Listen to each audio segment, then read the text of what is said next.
Well, greetings all and welcome. I'm coming at you from the camper van here. I've got a little bit of information to share in this video, so I'm going to try to just get through it as quickly as possible. I titled this video, "Is it illegal to be a nomad?" And the short answer is no, but with a little asterisk, it's complicated. So I'm going to get into those complications. That's basically what I have to share here. So when it comes to the U.S., this is the country that I have been a citizen in, so this is all information that pertains to just the U.S. So I'll start with the basics. A lot of people throw around the term domicile on this topic, and domicile by definition is really referring to the country that you reside in. So I'm going to refrain from using that term, although I've watched other videos on this topic and they tend to gravitate towards that term domicile for whatever reason. Residency is referring to the state that you reside in, so I'm going to use that term residency. So there are variables with the rules and regulations and laws between all of the states here in the U.S. So a lot of the states that are very similar, but there's a few states that have some very lax kind of rules and regulations on becoming a resident. I am a California native. I grew up in San Diego, California, and at 16 I got my driver's license and registered my vehicle, and that was that. When it came to the point in my life where I decided I want to hit the road and be a full-time traveler, I left San Diego and, of course, maintained my California driver's license and California plates on my van. But after about a year or so, I realized because of California emissions standards, I would have to go back to California every 2 years and have my emissions test. And then, if I needed to renew my driver's license, go in and do that. And just in my head, it felt like, well, that's going to be a hassle. And there's other states out there that don't require the emissions test and all that complicated stuff. So I arrived at South Dakota because I had heard about it, word of mouth, that it's very easy to become a resident and get your driver's license and register your vehicles. So I, in my travels, was in that area, did some research, drove through. And so this is the example of South Dakota, but it's pretty much the same thing in all states, just the regulations on the time frames requirements vary between states. So again, South Dakota is very lax on that. To become a resident, you technically need to stay in the state for only one night. That can be at a motel, that can be at a campground. It doesn't have to be your personal physical address. But you also need, in combination with that, an actual mailing address in that state. So because South Dakota is so easy, there are companies that have kind of capitalized on this and offer a mail forwarding service. Now, why you wouldn't want to use a U.S. Postal Service P.O. box is because P.O. boxes, you need to physically go in to pick up your mail. Now, if you have a mail forwarding service, you, of course, pay a fee to have that address, and they will forward your mail to you as they receive it wherever you are. You can get in touch and let them know, hey, I'm over here in Colorado. Do I have any mail? Could you send it to me, please? So it's very convenient, and it satisfies all the rules and laws. So really, the whole mailbox mail forwarding service is kind of the key in all of this, as far as not having a physical address. Most people that have a physical address, their home, that is their mailing address. So for those of you that are regular viewers of my channel, you may know that I recently have made the decision to try to change my residency from South Dakota to the state of Nevada. And I got a lot of questions on why I wanted to do that, and it basically came down to health insurance and looking into the future. If I was going to need regular doctor visits, I wouldn't want to go all the way back to South Dakota just to see a doctor, because I spend most of my time out west, and Nevada is kind of central to where I spend most of my time. So that's how I arrived at Nevada. So in a couple videos ago, or a few videos ago, I was talking about in Nevada, instead of the one-night rule like in South Dakota, Nevada has a 30-day. So you need to stay somewhere for a full month pretty much, and that can be a campground, RV park, motel. I chose an RV park, and it cost me a little bit, and then I got a mailbox set up, and that would pretty much satisfy everything. Now when it came to actually doing it, I had been putting a lot of thought into it, and I was a little hasty in making the decision to get the RV park and mailbox, because I have now decided to not do Nevada. I'm actually going to do California, and I'll get into that at the end of this video to explain why I'm making that decision. Okay, so we've talked about getting a driver's license. So you need to stay somewhere like a campground or motel, and that satisfies the physical address, and then you need the mail forwarding service to satisfy the mailing address. Depending on what state you choose, the time frame of that stay at that that motel or campground can change, from like South Dakota being 1 night to Nevada being 30. So when you go to a DMV to get your license, that's one thing. Now, registering a vehicle is a whole nother thing. Typically in most states, when you go to register a vehicle at a Department of Motor Vehicles, you need to show proof of insurance at the same time. Okay, so when it comes to auto insurance, this is just what I have learned over the years and what I've learned from other nomads. It can be challenging to get an insurance company to insure your vehicle as a full-time traveler. Pretty much kind of have to be secret about it from what I've learned. So there's different ways to go about the registering of your vehicle. A lot of people that do, like me, I have this self-converted pretty much camper van. It's registered as just a normal van. I did not do the convert it to a motorhome as far as the title and then try to get it insured as a motorhome. And I'll tell you why. There's some challenges with that as well. A lot of people say that they do that motorhome conversion on their title because they get cheaper insurance rates.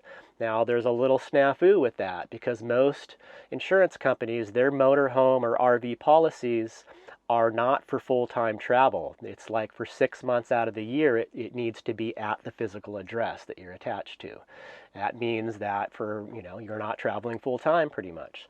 So most of the nomads that I know, you just kind of don't volunteer that you're on the road full-time year-round. Now, this could very well cause some serious complications if you get in an accident and need to make a claim. Now, how the insurance company is going to prove that you are on the road full-time or are not parking it for 6 months out of the year, I don't know.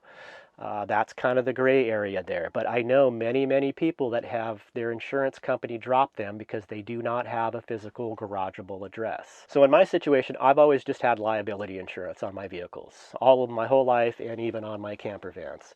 And a lot of people are very uneasy with that. They want full coverage because it's their home. If they get in an accident, they want to know that they're just not screwed and out on the streets. So, again, it's a very gray area, and I don't have a solid answer for you other than it's complicated, and you almost kind of need to tell white lies. Now, health insurance is a big question I always get, and I get a lot of comments on how come nomads never talk about the specifics of health insurance.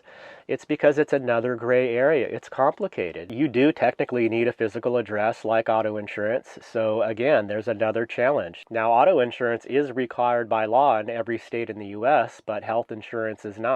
So I have not had health insurance for quite a few years, but I'm trying to get health insurance, and in the U.S., it's a total mess to try to get health insurance, even if you have a physical address, let alone being a nomad. So do I have a solution for these complications that we can run into as full-time traveler nomads?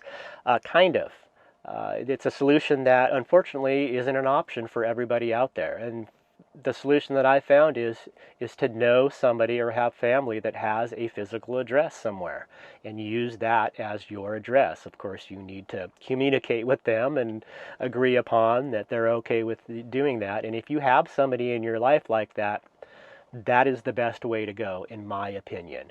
So that's actually what I'm going to do. So what I found in the U.S. is that California has pretty much the best healthcare options for people with not a lot of money, and it's Medi-Cal. So I have decided to not go the Nevada route, and I'm actually going to, for once, lean on friends and family to be able to have a physical address in California. Why I didn't do that from the start? Well, it was mainly because of pride, and I have this independent thing that I've always been this way. I just don't like to rely on people. I don't like to burden people and ask them favors, and but I've kind of grown with that and humbled out a little bit, and I've decided to lean on family. I'm going to actually get a California driver's license and use my parents' address where I grew up in the area that I was living in before I hit the road full time, and that is going to be my physical home address. That'll satisfy that physical address for my auto insurance, health insurance, all of this, getting a driver's license.